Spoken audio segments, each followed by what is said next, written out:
Hello there and Happy New Year to everybody. Now in this video I'd like to just give a brief introduction and overview of how Tunstead Moor started and kind of where I'm going with it.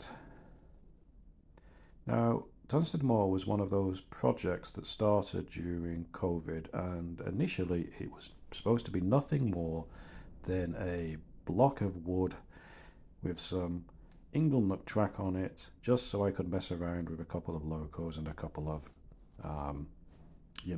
wagons. If I go right back to the beginning, I drew out what would have been a simple Inglenook track plan to go on a plank of wood, and then I started looking at RM Web and also a site called Boomers, which is actually a Canadian site on YouTube. And I was very, very inspired by some of the layouts I was now looking at.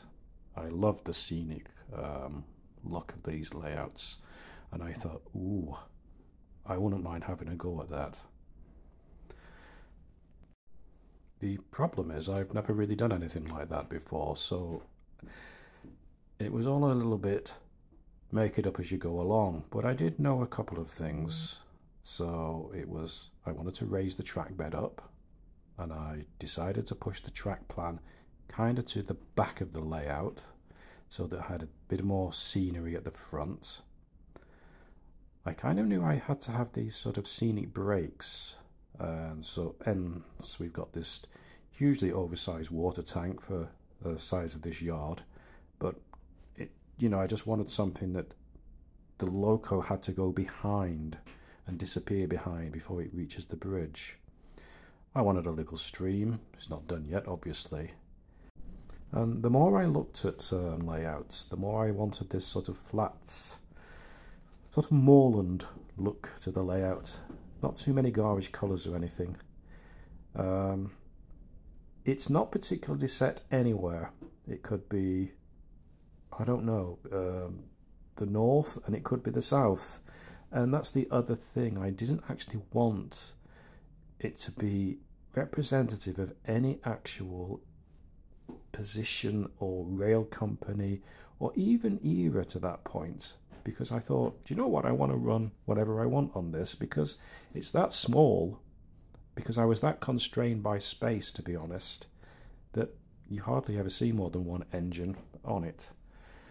So I thought, let's keep it quite simple. In fact, the colours here on this goods shed, they just match the colours that are on the fascia board that runs around the edges of the whole layout. Now you can see here there's obviously work to be done. The platform there needs work, and there's still work to be done about what happens here. Everything has this muted brown colour if it's not actually landscape. Everything's a little bit run down and rusty. Still some extra detailing to be done. Most of this stuff either is wills or ratio kits. Like I say, I don't really have any scratch building skills.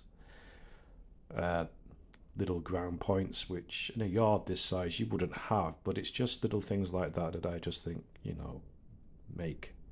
make things stand out.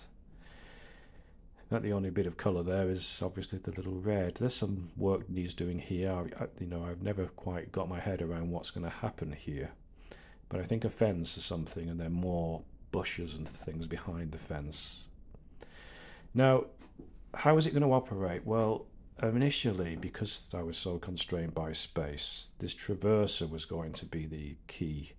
3-track traverser, but it was so small, now you can see it's so small, that you could only get two wagons on and an engine, or one wagon and a towed if you were using the towed goods van there, brake van, and that made it very limited, because you would always have things overhanging back onto the layout once you try to disappear onto the fiddle yard. So I've now gone for these cassettes, and I'm not building those myself, they're just the Pico ones. I'm sort of soldering the bottoms together. It gives them a little bit more connectivity electrically. I either use them in 2s, 3s, or just as singles, because they're pretty easy to alter around. And again, if you just have these already set up, it's very easy to just then one on one off kind of thing, and you can change era and whatever you want to do instantly. Power at the moment is just DC, and it's just a simple gauge master walk around unit that goes into a DIN socket on the front of the layout, and it works fine for the layout. There's a switch that isolates, I think, 3 sections, just a 3-way rocker switch. And yeah, I probably, the layout underneath, the wiring, I always actually did as a proper bus line running all the way around, and it's all, you know, very organized so that it's very easy to switch to DCC. In fact, I've actually done it. So I've stuck a DCC chip in the Kerno model and, you know, done that. But there doesn't seem much point on this layout other than sound and having multiple units on at once. So yeah, we'll see. So as I update, I'll keep updating these videos. Hope you enjoy. Please subscribe. It helps keep the channel